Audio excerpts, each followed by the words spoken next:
thought I'd just do a quick video because this has came to my attention.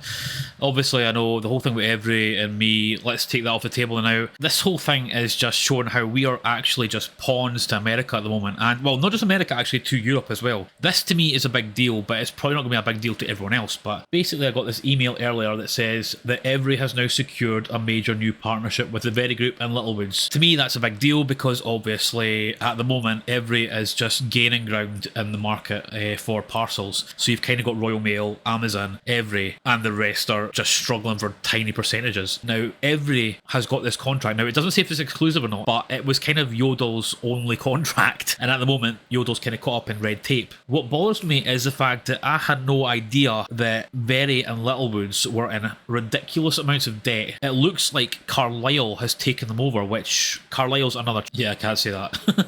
They're another investment banker.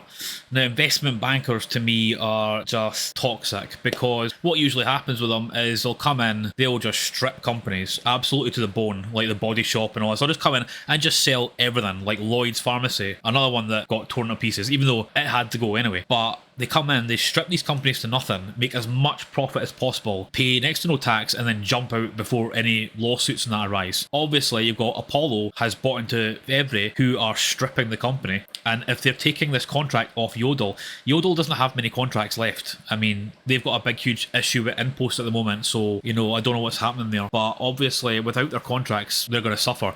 And at the moment, it feels like we have these outside influences that are trying to completely destroy the small competitors in the market, which, you know, that's capitalism for you, but we don't own any companies anymore. Our governments have sold everything. We don't own anything anymore. Everything we have is owned by somebody abroad. What the problem is now is you have these huge companies like Apollo and Carlyle can just buy up these companies, make them partner together, and it doesn't seem like the regulator can do anything because, well, I don't know if they can do anything. You know, I don't understand how it works if you're an offshore company because, I mean, on paper, those companies are not connected. You know, Apollo and Carlyle are not connected, so there is no antitrust, whatever. But are we to believe that these investment bankers aren't also these investment bankers and they aren't all brothers and sisters and pals? And, you know, it's a loophole. And the reason I'm highlighting this is the fact I'm just sitting here going, wait a minute, how is this allowed when you've got two of these big companies that are clearly talking to each other, clearly signing deals with each other, but because they don't actually reside in the UK, it seems to be okay. Now, I'm hoping the regulator will say something, but I really don't think they will. I mean, the regulator is meant to be there to stop this kind of thing happening. I just feel that I think the regulator's as corrupt as everything else in this country. I mean, they let Amazon buy into Deliveroo, they let Uber buy the taxi app, is it? They let BT have EE and PlusNet at the same time.